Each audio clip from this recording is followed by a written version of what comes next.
captioning. So if you can start with that.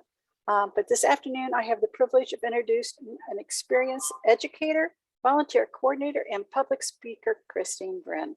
She is the group and volunteer coordinator at the North Carolina Maritime Museum in Beaufort. She earned her master's degree in history at the University of North Carolina, Wilmington, and has been with the museum since 2009 in various roles. But she's also worked at the Plymouth Plantation. She coordinates and trains all the volunteers at the North Carolina Maritime Museum, and today's talk is No Wrong Answers.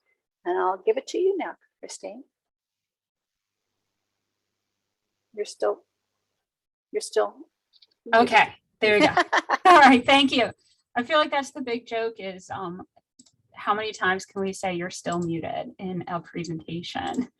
But yes, I am the group and volunteer coordinator for the Maritime Museum. Sorry. There we go. Wonderful. So for those of you that were here for the discussion that we were having during lunch, it actually leads into my presentation very well. We're going to be talking about the, I want to open up my chat feature so I can see anything anyone's saying. We're going to be talking today about some situations that I have dealt with personally here at the Maritime Museum in regards to volunteers. And I want to have a discussion amongst ourselves about how I handled it, because I'm going to be honest, I didn't always handle it correctly. So I'm going to be showing you the good, the ugly, the bad. I'm going to be very honest about it, how I could have done it differently, or maybe how it would be handled, how it might, if it had occurred at your site. As I said in our earlier discussion during lunch, sometimes the key is not always to finding the solution, but at least to recognizing that we're not alone. We're not the only ones dealing with it. I was discussing the fact that at my site, I've had the situation where some volunteers don't want to return to my site because of fears of COVID, but others don't want to return because they feel like they don't want to return because of the mask mandate and other restrictions. So I have two different ends of the spectrum. Unfortunately, there is no real solution to that other than making them as comfortable as I can. I'm working within the confines that I have, the world that we live in. So, but in that situation where we were discussing it, it was simply acknowledging that that others have dealt with this and you feel a little bit more comfortable. And I really want to encourage discussion and the chance to chat about this. So I am watching the chat as I go through here. I will have a slide that opens up the kind of floor for discussion. You can use either the chat feature if you're more comfortable with that, or if you prefer to use to unmute yourself when I get to that discussion page. I definitely encourage that. And if nobody feels like talking, then you just get to listen to me for the next few minutes. Make sure I've got everything working as far as the chat.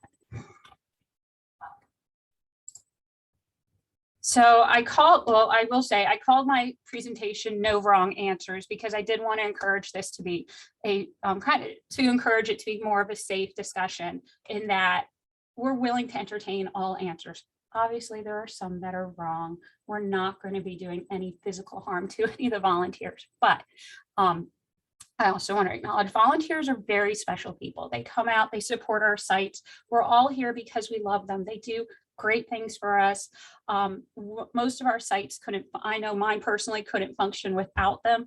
And that makes it a little bit more of a balancing act when we do come by situations where we want to both make our volunteers feel appreciated and loved to some extent, but also we might need to be correcting behaviors or facing challenges that are less than positive. So as I said earlier, my goal with this is to encourage discussion, to encourage communication. It's easy, especially in the situation we've dealt with over the last year, to feel very isolated. And that's the last thing we want to be. We want to be communicating, coming up with new ideas, brainstorming on how to handle these, get some insight into it. And So we're going to be stronger when we listen, and we're going to be smarter when we share. So I want to encourage that throughout this presentation. That being said, all of the situations that I'm going to be presenting to you today are ones that I have encountered as a volunteer coordinator. They are the truth, but they are disguised. I'm not going to be giving you the real names of the people. In many of the situations, actually most of the ones that I'm going to be talking about, I've actually encountered that situation multiple times, and that's why I picked it out for this presentation today.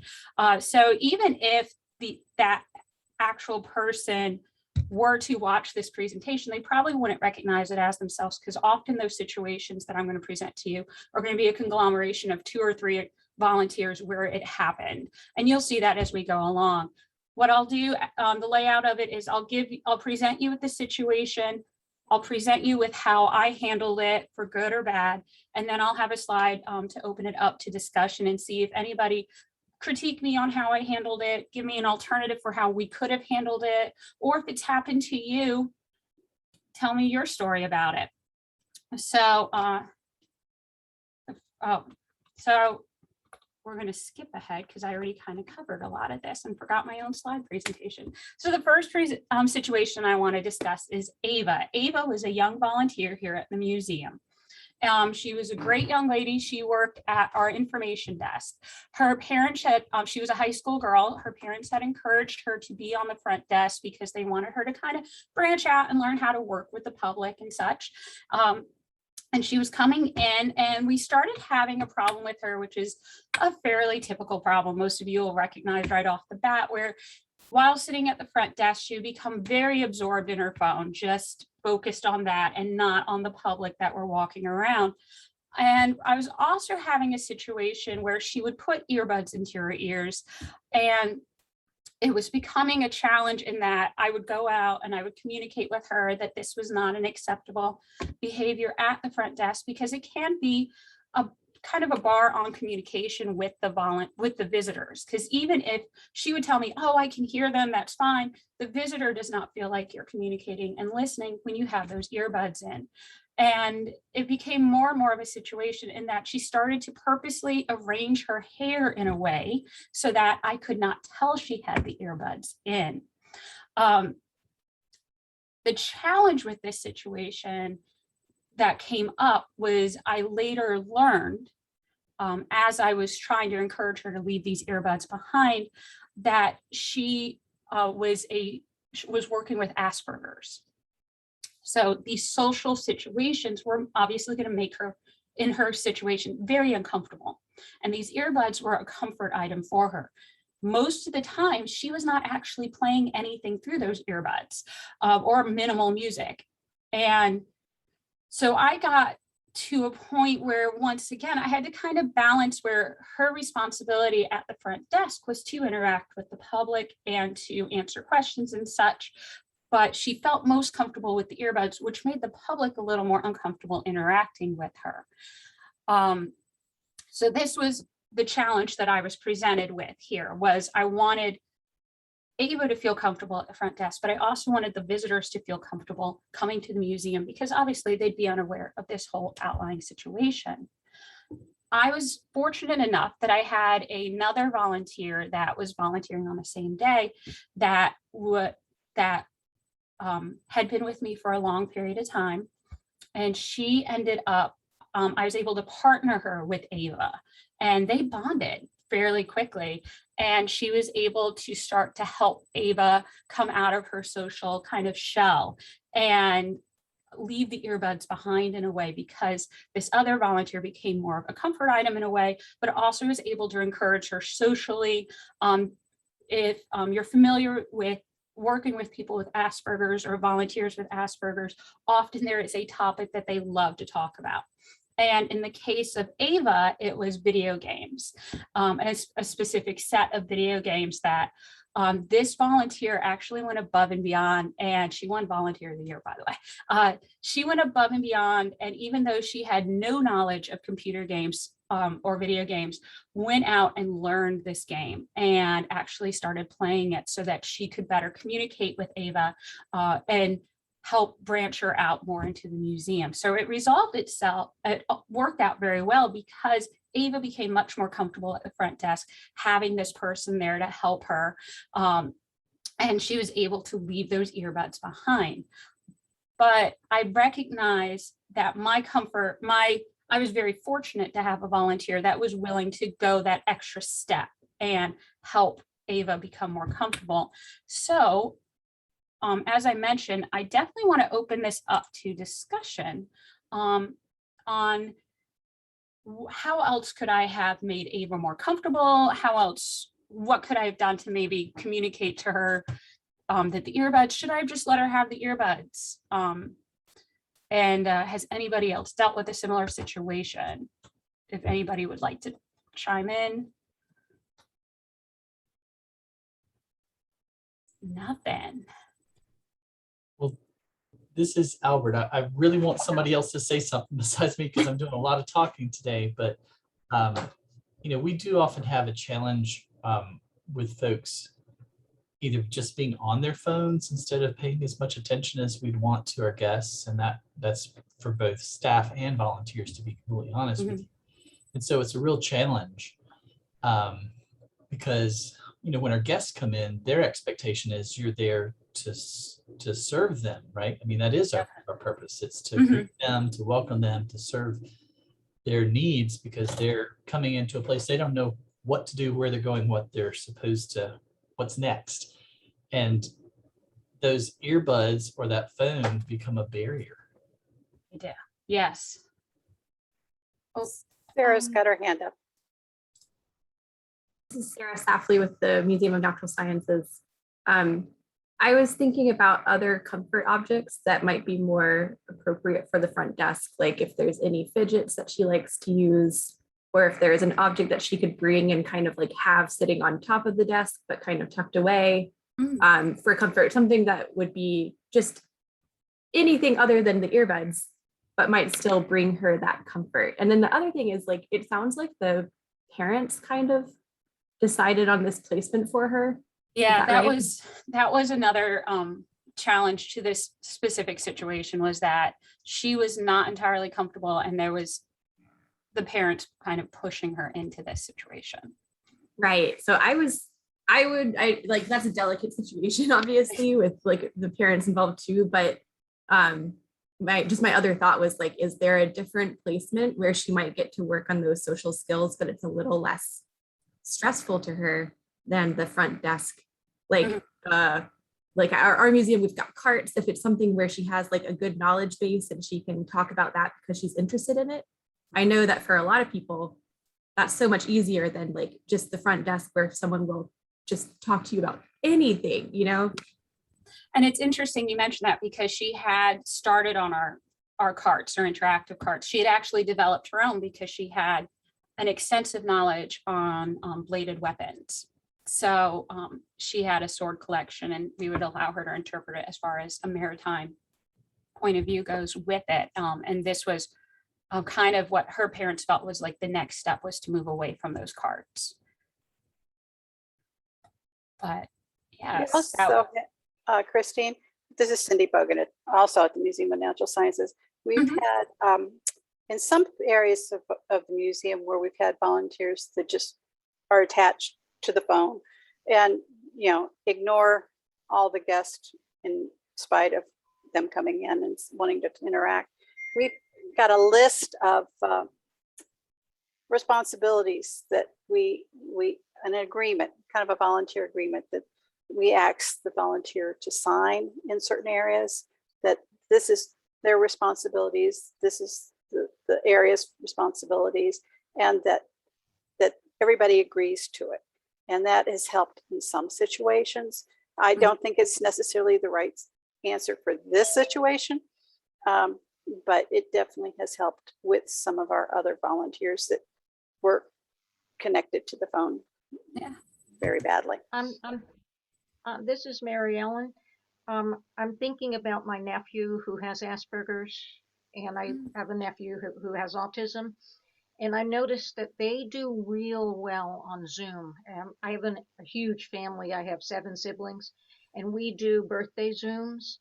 And I'm thinking about Ava and her specialty, and maybe Ava can have a volunteer to do a Zoom on her specialty, and that might help her bridge the next step to being in person. Because I've noticed my nephew is amazing on Zoom, and yet he has some of those social anxieties because of Asperger's. Mhm. These are all great suggestions. Definitely, I love the idea of asking her about other comfort items, maybe introducing her to some other ones, different placements. Also, as I said, we had explored that earlier with her, but yeah, the idea of introducing her to some virtual opportunities as well. Great, thank you. Okay. Christine, Courtney Parker West also put a couple comments in the chat. I don't know if she's able to turn on her mic and address those to us, or if you want to take a quick look at that. I can read it out loud real quick. I see it here. So Courtney Parker West commented, I'm thinking through all the lines of difference that may exist in a situation like this, cognitively, generationally, racially, gender, etc. Power flows in nuanced ways for every line of difference, which doesn't mean that we aren't addressing these kinds of situations, but may influence the nuances with which the challenge is addressed, and how holding multiple truths, particularly around the experience of Ava, the staff, and the guests in the museum, coexist in a context of heightened sensitivities due to the pandemic. I'm also curious how clear expectations are when a breach of disagreement emerges, in part what Cindy is naming right now. So I know in our site, we do have an outline that we present to each volunteer describing the different volunteer jobs or tasks that we have, such as the front desk, so that we make sure we go over it with them verbally and do give them a paper one as well, so that they're clear on what they're supposed to do. As far as what I believe you say expectations are when disagreement emerges, we don't have any, I guess, if you mean like ramifications or punishment, like there's nothing like that. It's about communication at my site, at least, and trying to make sure that we can find a way to make it work. We really do try to find a good middle ground on a lot of these topics. And yes, it is when dealing with any situation, especially in the situations that I'm going to outline today, they are going to be fairly one-dimensional in that I'm just presenting just a quick overview of that situation, but I do acknowledge that there's a lot more to it. There's a lot more levels as far as, like you said, generational, what else did you say? Racially, cognitively, generationally, that definitely influence both the way the situation that creates the situation and also the way we respond to that situation. So that's why I also acknowledge at the beginning, there's really no wrong or right answer, because everything is different. Every situation is different. Every site is different. Everybody is different. But this is the chance to kind of discuss these general situations and see different points of view. I hope I addressed that. And you feel free to chat, speak up if I didn't. But any other comments, any questions? Oh, I think Sarah's got her hand up. Go ahead, Sarah. Sorry, that was a mistake. Oh, okay. And okay, so we're going to go ahead and move on to the next situation. Now, at my museum, I deal with a lot of older, retired volunteers. And I mention that because in the case of who we're going to call Doug was a volunteer with the Maritime Museum for years. Great volunteer.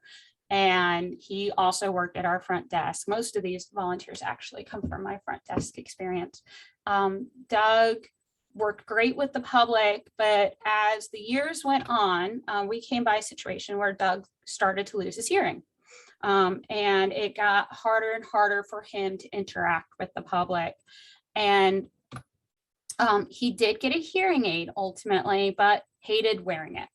So we became a challenge in that Doug, when interacting with the public, he did not quite realize how poorly he was hearing them. And they would ask one question and he would answer what he thought they were asking. So they would ask him where the bathroom was in one instance, and he would tell them what time it was, because he was not hearing them, but he also was not quite acknowledging that he wasn't. I'll give you a kind of humorous experience we ended up having with Doug, because Doug also on slower days in the museum, when we might not have too many visitors going through, would fall asleep at the front desk. And I had a situation one day where a little boy and his mother had gone through the museum, and they had done our museum activity, which is a scavenger hunt. And I overheard the mother ask her little boy, "Did you take the scavenger hunt back up to the volunteer for your sticker?" And he turned to his mom and in the loudest stage whisper went, "Mom, I think he's dead." And the situation was that he had fallen asleep, and because he was hard of hearing, could not hear him. So I had to come out and inform the boy he was not dead. He was just sleeping, and go wake him up. A situation that I never thought I would have to deal with, in informing the little boy that he's not dead. He's just hard of hearing. So in this situation, I had a similar solution to what I did with Ava earlier, in that I ended up partnering him with another volunteer who was actually quite talkative, but she shared a lot of his interests. He had a lot of interests in military history. So they were able, because they had that communication going on, he had a lot more reason to keep his hearing aid in, because he wanted to communicate with her. And also she was there to assist for those situations where he may not understand what the public was asking. And it made him a lot more comfortable. And in this case, it also made the other volunteer a lot more comfortable, because she was not comfortable being on the desk alone. So, and just like I said, just as with Ava, this situation I resolved by partnering him up with somebody that I felt was going to be a good partnership, in that it would encourage him to keep that communication going, also to stay awake, and to put in his hearing aid, and to also assist him with that. So I guess my discussion here is more about physical, as opposed to going along that Asperger's line that we went along earlier. And what do we do as progressive issues such as that might occur with aging in the case of Doug occur?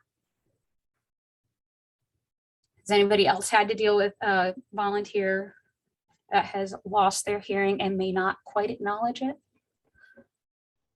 I see Mary Ellen shaking her head.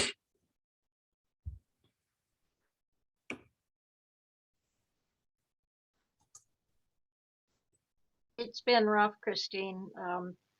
It makes me so sad, because some of these people are just wonderful human beings, and even new ones coming in, but you can tell that they have cognitive problems and memory issues and hearing issues, and you want to give them a chance. They just want to keep going, and I don't blame them one bit. But you also have to do what's best for the museum, and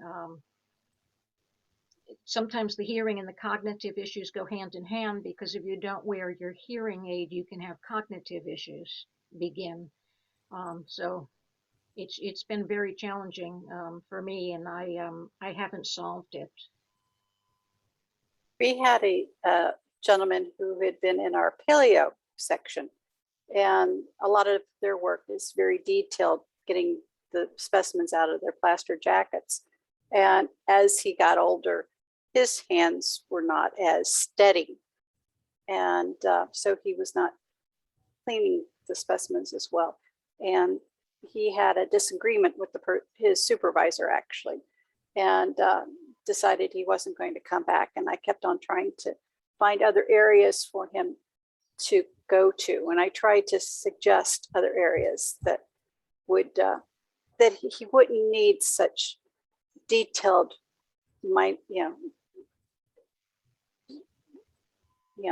detailed work. And he did try coming back into another area, but he didn't like it, and eventually decided to stop after many years. And so we wrote them a nice letter, thanking them for their service and hoping that they would come back at some time. But it's a hard situation. It definitely is, because like Mary Ellen said, when they're long-term well, even short-term, but the long-term volunteers get to really be part of our families in a way. And when we see them dealing with situations like losing their hearing, it becomes a tough conversation to have with them, because also sometimes they don't want to have that. They're in denial in a lot of ways. So We all are. yeah. I'm not getting older. No. And so, and then it hurts. I know it hurts my heart to see them getting older, because I'm like, oh no. But yeah, and like Mary Ellen, solving this situation is also challenging. In the case of Doug, I felt like his best solution was being able to find that partner for him that was able to complement him in a way, and keep him in the museum. He did end up having to retire from volunteering for other reasons, but for a longer than he would have been able to. Oh, I see some. Natalie, go ahead. You can go ahead and unmute, I think. Oh, can you hear me? Yes, I do hear you, Natalie. Hey, thank you for this.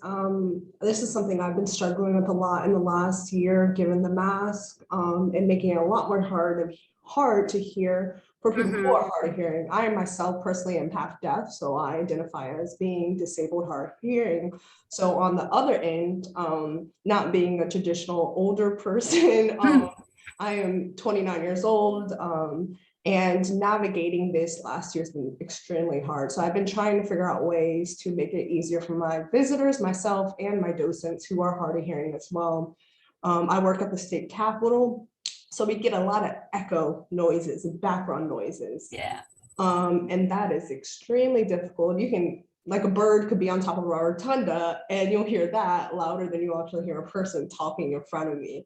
So I think, you know, certain situations do help in regards to making an easier process. But me, myself, I don't have a hearing aid, unfortunately, and our state health plan doesn't want to cover that. So I think, you know, to people who don't have hearing devices, what other ways has anyone had any other ways to be helpful to people who are hard of hearing? I recently reached out to the Department of Health and Human Services, and they sent me clear masks that myself and my docents can utilize. So I'm hoping that I can request them for the department, maybe for other sites as well. But I'm just trying to figure out ways to navigate it like all my docents are too. Yeah. Well, I know we had an intern here at the museum a few years ago, and she was unable to hear. So what we ended up doing, she was very good at interacting with the public as far as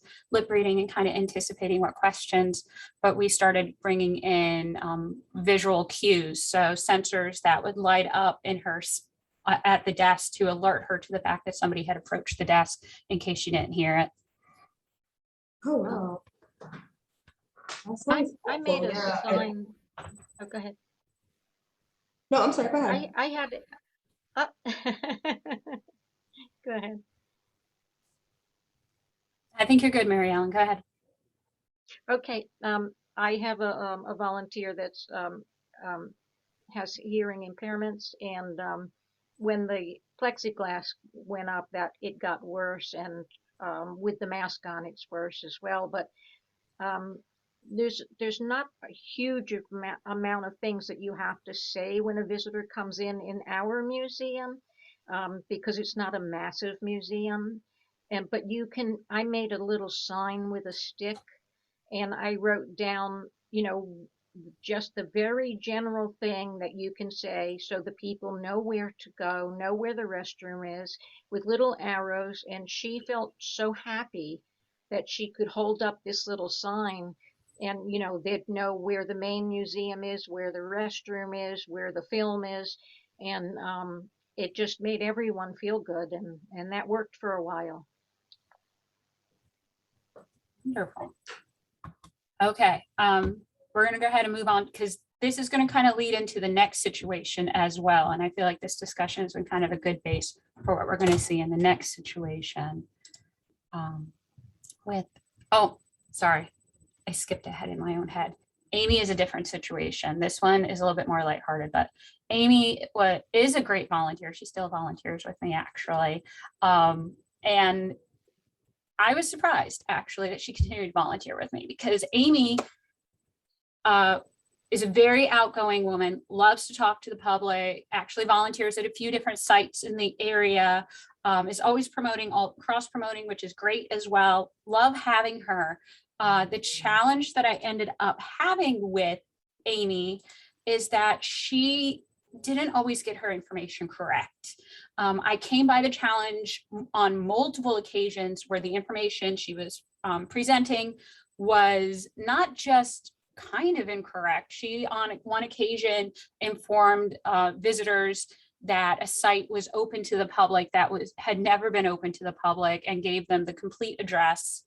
And they went over there and obviously became quite upset when they found out that it was not, in fact, open to the public.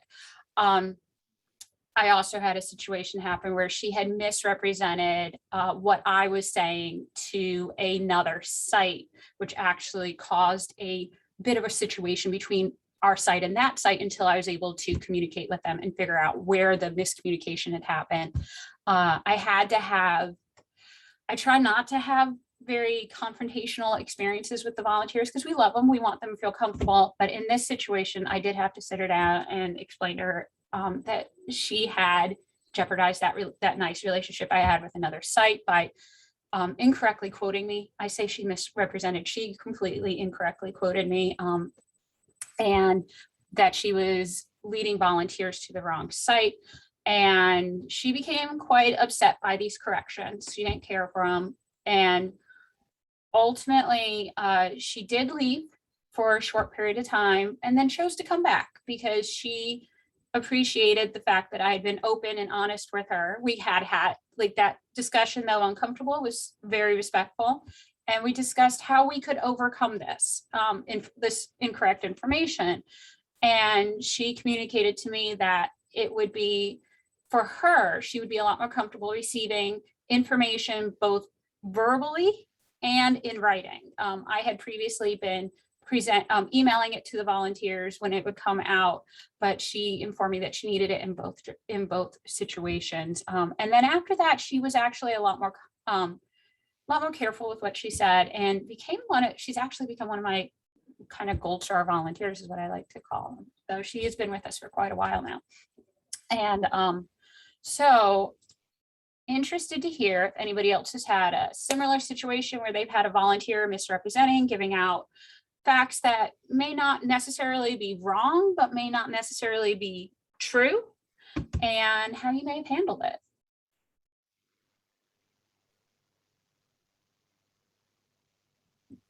I say, am I alone?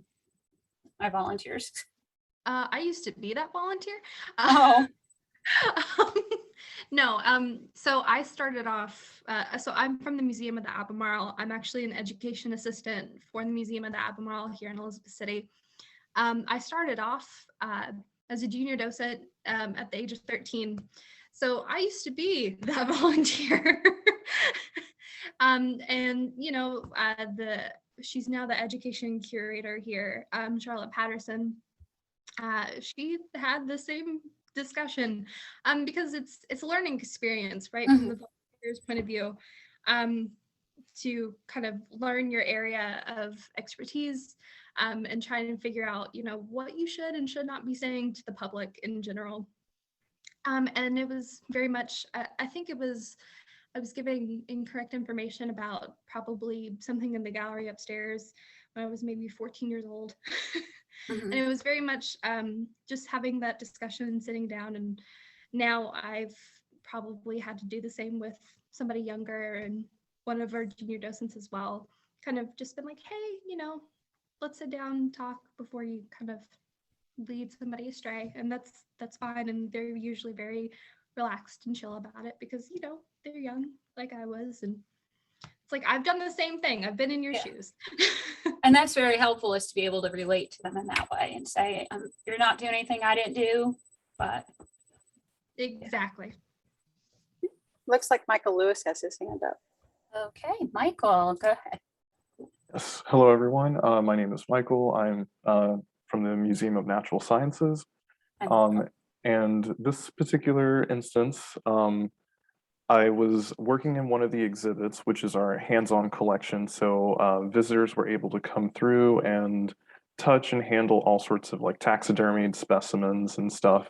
And one of the volunteers had a question, or vice versa, a visitor had a question and a volunteer was answering it.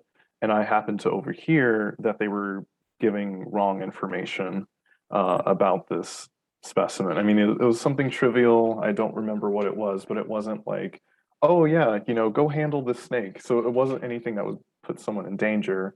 But still, it was incorrect information.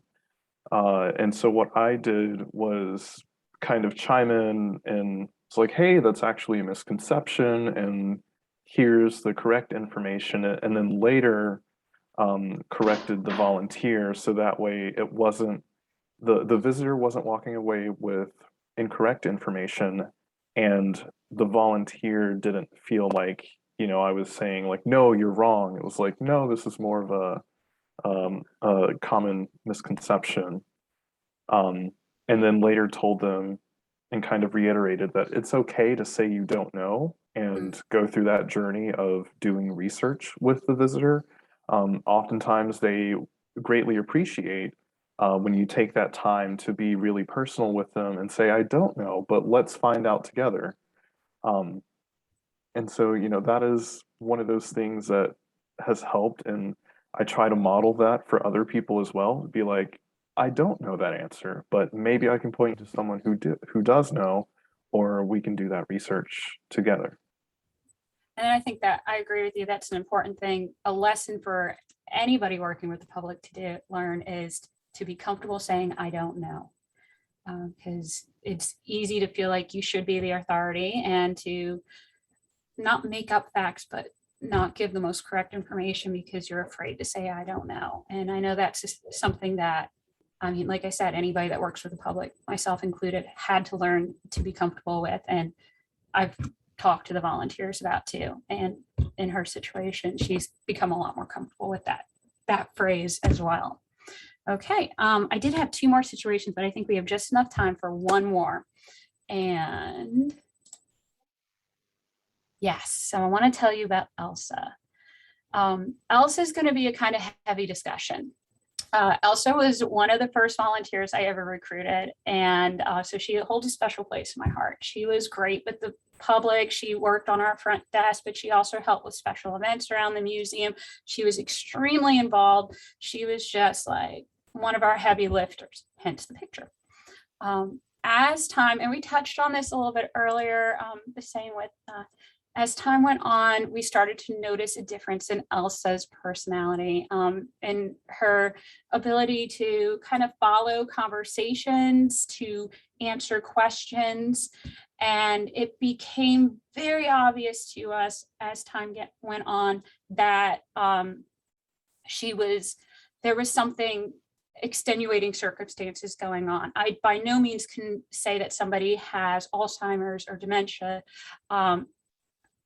but there was something along that line going on. And we had the situation with Elsa where she would come in and she'd be working with the public, and she would often forget where she was, forgetting where she was, and would start talking about her past history as a Girl Scout or family stories. And she would often keep the visitors, if not corrected, she would keep them for 45 minutes to an hour sharing personal stories. And she was just lost in her memories. And I now recognize that as being a sign of really, we had a couple occasions where she also became very upset on the floor while working with the visitors because she recognized to some extent that something was wrong, and she actually started crying. And she loved volunteering, and she often came to me and told me that this was the one thing she did in her life, and this is what gave her week any type of structure. So I hated to even broach the idea of switching her to a different location, or maybe bringing her to special events only as opposed to the front desk. But my big challenge with Elsa, as opposed to just getting her to meet the needs of the front desk, was also, I was aware of the fact that she had no family in the area. She had children. They were out of the area. So my discussion with Elsa is more, how far does our responsibility go when dealing with a situation like this? It got so bad that I had an occasion where she had come in to volunteer, and I found her sitting outside my office an hour after I thought she had left, because she could no longer remember if she had driven herself there or if somebody had driven her. And ultimately, there was a situation that ended up with the police having to call her daughter, who lived a few hours away, and it made the daughter aware. But it was getting to the point where I felt like I didn't want to overstep my bounds, my relationship as a volunteer coordinator, but at the same time, I didn't want to see this really sweet lady find herself in a dangerous situation potentially. So I guess the discussion I wanted to have with other volunteer coordinators is, when we see volunteers in situations like this, is like, how far does our responsibility go? Would you have gone the distance of contacting social services, or would you have tried to find out her daughter's name and number? This is Caroline. I just would say that a lot of the financial institutions have the same struggle with how far to go and so what they have done is they update emergency contact information and get authorization to contact with any concerns that they may have, not just, emergencies, but also for concerns. And so that way the older adult gives permission for you to contact the person for whatever reason. And so, and they just do that as a standard practice for people of a certain age or people that they're concerned with. And so I think that's work. Well, and I know that we had lapsed here because we do ask for an emergency contact for all of our volunteers, but in her situation, when she had started, she had put in her husband, who passed away while she was volunteering with the museum. So it had lapsed on my part to update her, get her to update it. So that probably would be. Somebody commented, let's see. I had a bit of a similar situation this morning. I have volunteers that maintain the grounds at my site. I have an elderly gentleman who has volunteered for 30 plus years, but has health issues. Today, he stood up and almost passed out due to blood pressure issues. I know if I tell him he can't mow the grass, he won't listen. Some other volunteers told me to call his wife, but that feels like overstepping. Yeah, and that's the discussion I kind of wanted to have with Elsa, was where, I guess, does anybody ever feel like they're having to define that line, or find that there is kind of this kind of gray area of our responsibility towards them? Hi, this is Persia at the North Carolina Museum of History, and my predecessor, we kind of had a similar situation with one of our former long-term docents, and something that was built in with our docent program here at the museum is that we also do a lot of like game nights and just like excursions and things like that. So there's also like a social aspect to being one of our docents as well. So they kind of make their own friend groups based on the other extra kind of curriculars that we have outside of being a docent. And so when we had this issue come up with one of our docents and, losing their memory in certain situations, it wasn't just us as staff that were noticing. It was, their friends who had become, close friends to them while working long-term in the museum. And so it kind of, not to kind of, put more weight on their friendships that they formed, but, it ended up being that one of their very close friends that they had met while working at volunteering at the museum they had more contact outside of the museum by that friendship. And so they started reaching out to this person's daughter and making sure that they were aware of just the different incidences and things like that, so that their daughter kind of stepped in a little bit more. And so I feel like having that availability for your docents to kind of mingle a little bit more and make their own friend groups to have that shared experience of volunteering at the museum also does help in situations like these. I like that thought. Yes, definitely. I've seen other situations at the museum that have been alleviated because of different friendships. Yes. I think Courtney has her hand up. I do, and intentionally. Yeah. I was thinking about the one, like, this is where I think it could be really powerful to have policies and practices in place, so that when people are exploring that concept of, is this overstepping, they actually have a framework or something they can come back to and say, no, actually, this is part of my responsibility if safety is part of my responsibility, if communication is expected. You know, there are certain situations where we might be, if something did happen, if someone had taken a fall or something like that, we would not have qualms about saying, hey, you are the emergency contact, person for this. And we've had an incident here where someone is in need of medical attention. I think that it's always one step away from that potentially. And so there's that piece that there are policies and expectations in place. But even in the absence of those, I think that there's this internal dialogue around what I would call collectivism versus individualism. And that's a cultural thing. And people have different ways of approaching these kinds of conversations based on their relationship with how they feel they are entitled to speak with people that they don't have strong relationships, power dynamics there. But, for me, individualism often, is rooted in ego to an extent. It's about privileging the discomfort that I might be feeling of, like, am I overstepping? Am I doing something that I'm not actually qualified to do? For example, pretty explicitly naming, I'm not qualified to diagnose Elsa with anything. And yet my lived experience of having two grandparents with dementia and Alzheimer's respectively has equipped me with the ability to identify some traits that might make me suspect that if nothing else, Elsa might be vulnerable to something. And it's the collectivism, it's the cultural value of caring for elders that has me thinking that sometimes you have to be uncomfortable in order to be responsible for those who are responsible for us at a previous time in our life, even if they're not specifically our elders. And I think that kind of goes against the grain a little bit of our culture. And I could go into a whole big thing about how we treat our elderly and disabled folks, but I will just name that sometimes it's about, like, moving past our own stuff in order to do something that could keep someone who is vulnerable safe.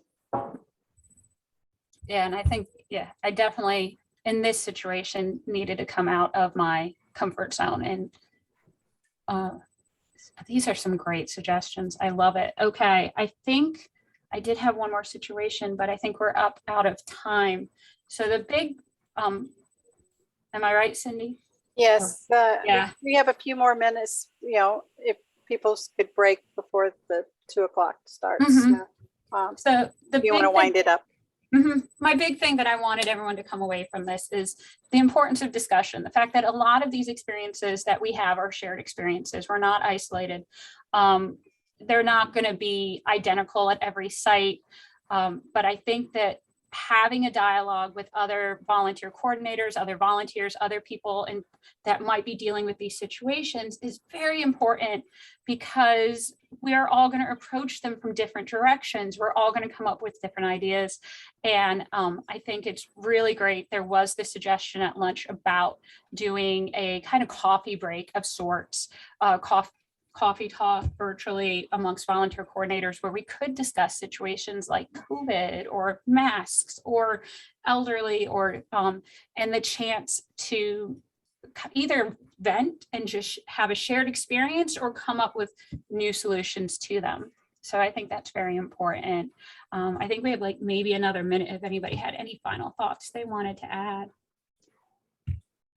Well, thank you so much, Christine. Oh, thank you. This was a great session.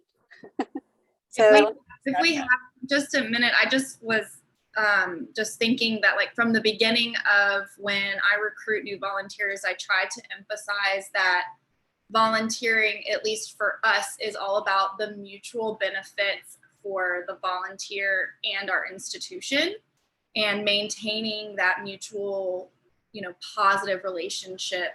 And that goes across all things of which area they're volunteering in, what activities they're doing. I want them to gain from it as much, if not more, than we do.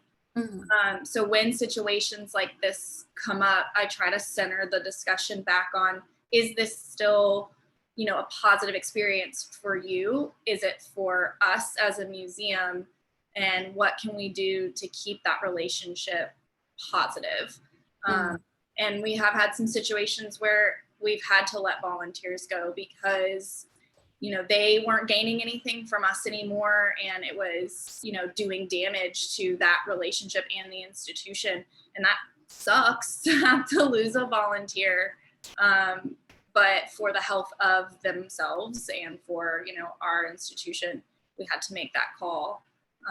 But we do have one volunteer that has been with us forever, and she has autism and severe anxiety and works in our animal department, and that is her comfort. And through COVID, she wasn't able to come in, and there was no question. Our entire animal husbandry staff and education team were texting, calling, checking in, because we just know that person, and she needs that kind of support. So, and it's beneficial for us, for her to feel comfortable too, because we want her to come back. She does a really good job. So I think looking at it like a relationship is important too.